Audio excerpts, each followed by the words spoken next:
What do you do? I'm an architect.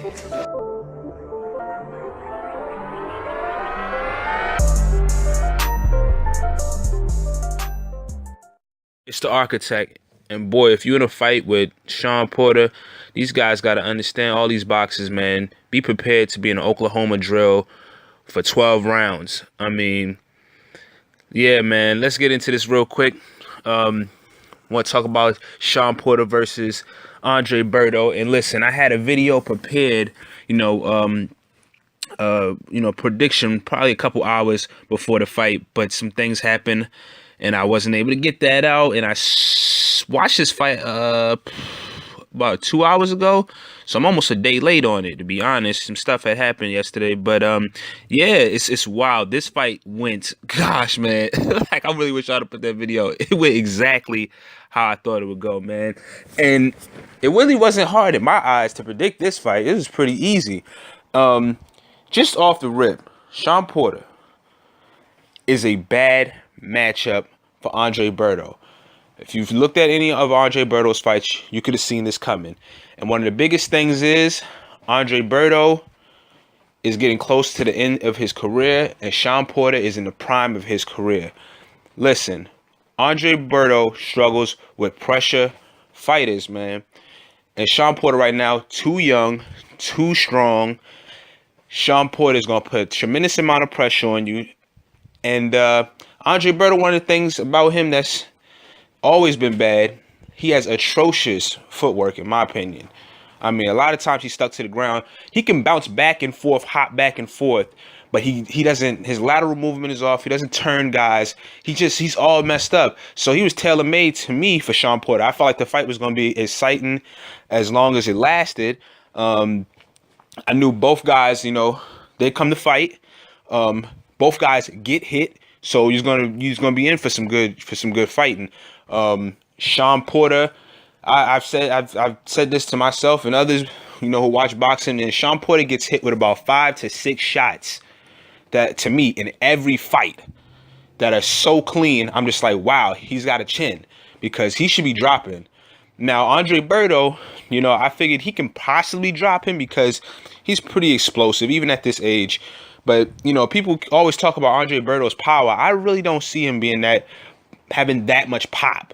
I'm not saying he doesn't have any pop, but to me, he's not just a guy that's going to knock you out. He catches guys cleanly because he has been so explosive. He'll catch you with a shot you just don't see. And if you're a lesser fighter, not none of these top guys, because he hasn't done it to any of the top guys, but if you're a lesser fighter, he can just overwhelm you in the past. But Andre Berto's starting to rack up these losses late in his career, and I think he should really consider retiring, because he's not an elite fighter, and all of these guys are going to start putting hands on him if he keeps getting opportunities. And I don't want to see him, slurring his words and all of this later in his career, man. He's giving us exciting fights. Let's keep it pushing. But congrats to Shawn Porter, man. I felt like it was going to be exciting for a while.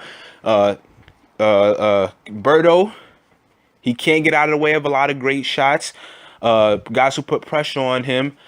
And Shawn Porter, he's going to, like I say, he's going to stick to you. He's going to test your will. He's going to test your conditioning. And he's just going to test everything. He's going to test your heart, man. And the only type of guys who really can beat Shawn Porter are really good boxers who are strong, physically strong.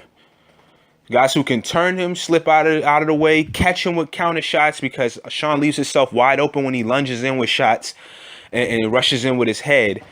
And you got to be able to grip him up. You got to be able to hit him with some shots that stun him. But guys like Andre Berto, who are roughly around the same size, not as strong, not as young, it's bad matchups. Most of these guys are bad match.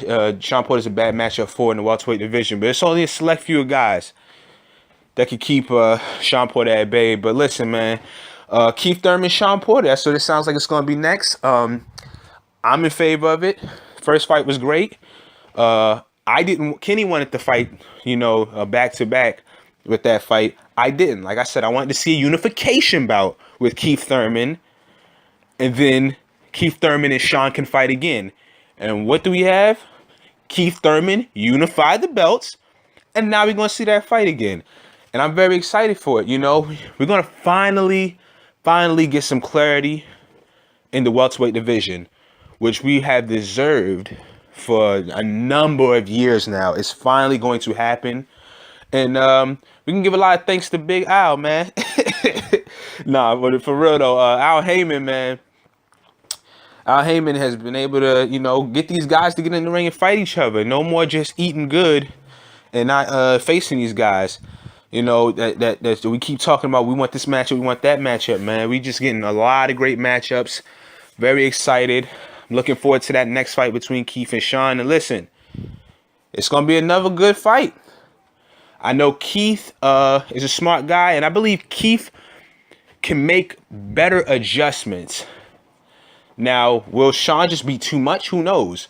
But I would favor Keith because I feel like Keith is a lot more cerebral in his attack. And yeah, that fight this year, hopefully in a few months.